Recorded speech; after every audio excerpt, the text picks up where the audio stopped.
દર્શક મિત્રો, હું પરેશ ચૌહાણ, આપ નિહાળી રહ્યા છો લીડ મહુવા ન્યૂઝ. સમાચારોમાં આપનું સ્વાગત છે. હવે સમાચારો નિહાળીશું વિસ્તારપૂર્વક. હોળી ધૂળેટીના પર્વને લઈ આજની શિવસભા રંગીન બની હતી. બાળકોને હોળીનું ઐતિહાસિક જ્ઞાન તો પ્રાપ્ત થયું, તો સાથે જ રંગોની છોડો પણ ઉડી. મહુવાના શ્રી ખીમનાથ મહાદેવના મંદિર ખાતે શિવના ચરણોમાં શિવસભાનું સુંદર અને રંગીન આયોજન થયું હતું. હોળી ધૂળેટીનું પર્વ આવે એટલે બાળકોને મજા જ પડી જાય, કારણ કે આ પર્વમાં દીગા મસ્તી, કલર, ખજૂર, ધાણી દાળિયા, ટૂંકમાં આ તહેવાર આનંદનો છે, આ તહેવાર રંગોનો છે. તો શિવસભા કેમ રંગ વગર રહે? ત્યારે આજે પૂજ્ય ભગત બાપુની પ્રેરણાથી અને શિવના સાનિધ્યમાં રંગીન શિવસભાનું આયોજન થયું હતું. શિવસભામાં બાળકોએ જ્ઞાન ગમ્મત સાથે રંગોની છોડો પણ ઉડાડી હતી. તો સેવક ભાઈઓ બહેનો પણ નાના ભૂલકા સાથે આ પર્વની ઉજવણીના સહભાગી બન્યા હતા. હોળી પર્વનું ઐતિહાસિક મહત્વ પણ ઘણું જ રહેલું છે. ત્યારે સેવકો દ્વારા બાળકોને આ ઐતિહાસિક હોળી પર્વની સમજ અને જ્ઞાન આપવામાં આવ્યું હતું. આ તહેવારને લઈ આપણા જીવનમાં રંગો કેમ ઉમેરાય, આપણું જીવન રંગીન કેમ બને, તેવી બાળકોને સમજ આપવામાં આવી હતી. શિવસભામાં બાળકો માટે પ્રસાદીના મનોરથી દ્વારા મનભાવન પ્રસાદીની વ્યવસ્થા થતી હોય છે. ત્યારે આજની શિવસભામાં પ્રસાદીના નિમિત્ત માત્ર મનોરથી મહુવા શહેરના જાણીતા એડવોકેટ કેપી મહેતા સાહેબ રહ્યા હતા. તેમના પુત્ર મિન્ટુભાઈ મહેતા અને તેમના પરિવારજનો ખાસ હાજર રહ્યા હતા. તો પૂજ્ય ભગત બાપુ દ્વારા તેમને આવકારી તેમનું સન્માન કરવામાં આવ્યું હતું. ટૂંકમાં આજની શિવસભા જ્ઞાનાત્મક સાથે રંગીન બની હતી.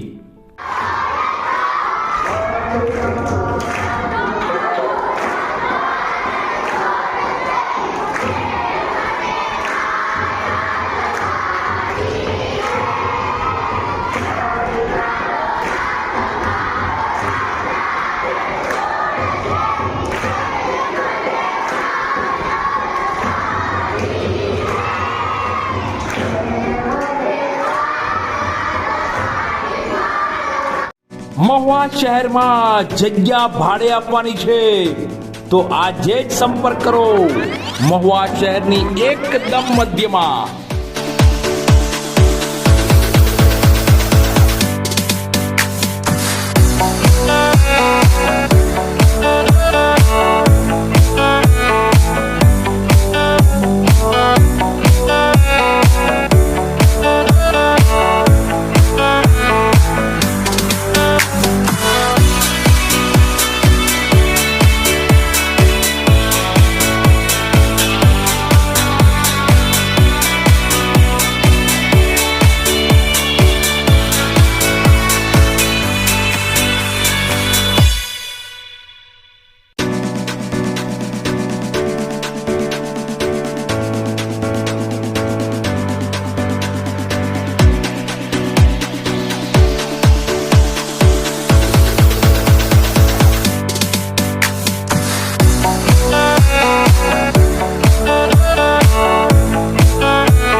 મહુવા શહેરની જીનિયસ પ્રી સ્કૂલ ખાતે હોળી ધૂળેટી પર્વની ઉત્સાહભેર ઉજવણી કરવામાં આવી હતી. શાળા સંચાલકો, શિક્ષકગણ તો બાળકો પણ આ હોળી ધૂળેટીની ઉજવણી કરી અને રંગીન બન્યા હતા. મહુવાની જીનિયસ પ્રી સ્કૂલ ખાતે હોળી ધૂળેટી પર્વની ઉત્સાહભેર ઉજવણી કરવામાં આવી હતી.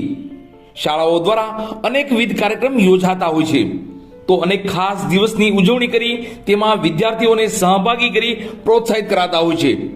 તો ધાર્મિક પર્વની ઉજવણી કરી વિદ્યાર્થીઓને જે તે પર્વ વિશે માહિતગાર કરી સમજણ અપાતી હોય છે. ત્યારે મહુવાની જીનિયસ સ્ટાર પ્લે ગ્રુપ દ્વારા શાળા ખાતે જ હોળી ધૂળેટી પર્વની ઉજવણી કરવામાં આવી હતી. પ્રથમ તો શાળા સંચાલકો અને શિક્ષકગણ દ્વારા તમામ વિદ્યાર્થીઓને હોળી ધૂળેટી પર્વનું ઐતિહાસિક જ્ઞાન અપાયું હતું. બાદ આ હોળી ધૂળેટી પર્વ આપણા જીવનમાં શું અસર ધરાવે છે તેવી તમામ વાતોથી વિદ્યાર્થીઓને માહિતગાર કરાયા હતા. શાળાના સંચાલકો અને શિક્ષકગણ દ્વારા શાળા ખાતે જ હોલિકા દહન યોજાયું. તો શાળા કમ્પાઉન્ડમાં બાથટબ, વિવિધ આકર્ષક રંગો, પિચકારી અને જલપાનની વ્યવસ્થા ઊભી કરી આ ઉજવણી કરવામાં આવી હતી. હોલિકા દહન કરી તમામ નાના ભૂલકા વિદ્યાર્થીઓ દ્વારા પૂજન અર્ચન કરવામાં આવ્યું હતું. બાદ દર્શન કરી હોલિકાની પ્રદક્ષિણા કરવામાં આવી હતી. તો રંગ પર્વ ધૂળેટીની પણ ઉત્સાહભેર ઉજવણી કરવામાં આવી હતી. આકર્ષક પિચકારી, બાથટબ, શાવર અને અવનવા વિવિધ રંગો દ્વારા આ ધૂળેટી પર્વની ઉજવણી રંગીન બની હતી. ટૂંકમાં મહુવા શહેરની શ્રેષ્ઠ સ્કૂલ જીનિયસ પ્રી સ્કૂલ ખાતે તમામ ખાસ દિવસોની ઉજવણી થાય જ છે. તો ધાર્મિક પર્વોની પણ ઉજવણી ભારતીય સંસ્કૃતિને અનુસરીને કરવામાં આવે છે. આ કાર્યક્રમને સફળ બનાવવા શાળા સંચાલકો તો પ્રિન્સિપલ જિજ્ઞાબેન જોશી અને શાળા પરિવાર શિક્ષકગણે જહેમત ઉઠાવી હતી.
રાષ્ટ્રીય કિશોરી સ્વાસ્થ્ય કાર્યક્રમ અંતર્ગત મહુવા તાલુકા હેલ્થ ઓફિસ દ્વારા મહુવાની શ્રી કેજી મહેતા કન્યા વિદ્યાલયનું સન્માન કરવામાં આવ્યું હતું.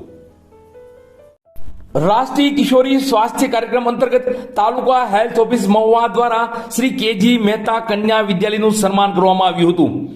મહુવા તાલુકા હેલ્થ ડિપાર્ટમેન્ટ દ્વારા સુપોષિત કિશોરી યોજના હેઠળ તાલીમનું આયોજન કરવામાં આવ્યું હતું. જેમાં કેજી મહેતા કન્યા વિદ્યાલયની 2 શિક્ષિકા બહેનો જેમાં ભારતીબેન સેતા અને દર્શનાબેન મહેતાએ તાલીમ લીધેલી અને ત્યારબાદ શાળાની વિદ્યાર્થીનીઓને સુપોષણ અને સ્વાસ્થ્ય અંગેની સુંદર માહિતી આપવામાં આવી હતી. તદુપરાંત શાળાના આચાર્ય ડોક્ટર ભાવનાબેન દવેના માર્ગદર્શન હેઠળ કઠોળ સપ્તાહ, સલાડ સપ્તાહ અને આરોગ્યપ્રદ નાસ્તા અંગેની વિવિધ પ્રવૃત્તિઓ પણ શાળાની શિક્ષિકા બહેનો દ્વારા કરવામાં આવી હતી. શાળાની વિદ્યાર્થીનીઓએ પણ આ તમામ પ્રવૃત્તિઓમાં ઉત્સાહભેર ભાગ લીધો હતો. તો વાલીગણે પણ આવી પ્રવૃત્તિને લઈ આનંદની લાગણી વ્યક્ત કરી હતી. કેજી મહેતા કન્યા વિદ્યાલયની આરોગ્ય વિષયક વિવિધ પ્રવૃત્તિઓને ધ્યાનમાં રાખી મહુવા તાલુકા હેલ્થ ઓફિસ અને ડિપાર્ટમેન્ટ દ્વારા ડોક્ટર વિજયભાઈ પરમાર, ડોક્ટર પ્રતિક પુરોહિત અને ડોક્ટર હિમાંશુ પુરોહિતે શાળાની મુલાકાત લઈ શ્રેષ્ઠ કામગીરી બદલ વર્ષ 2023 અને 24 માટેનો best performing school health wellness programme award આપી સન્માનિત કરાયા હતા. આ એવોર્ડ બદલ શાળા પરિવારના તમામ સભ્યોએ આનંદની લાગણી વ્યક્ત કરી અને આભાર પણ વ્યક્ત કર્યો હતો. બસ સમાચારોમાં અત્યારે આટલું જ. ફરી સમાચારો સાથે કાલે મળશું. ત્યાં સુધી હું પરેશ ચૌહાણ અને લીડ મહુવા ન્યૂઝની સમગ્ર ટીમ શુભરાત્રી.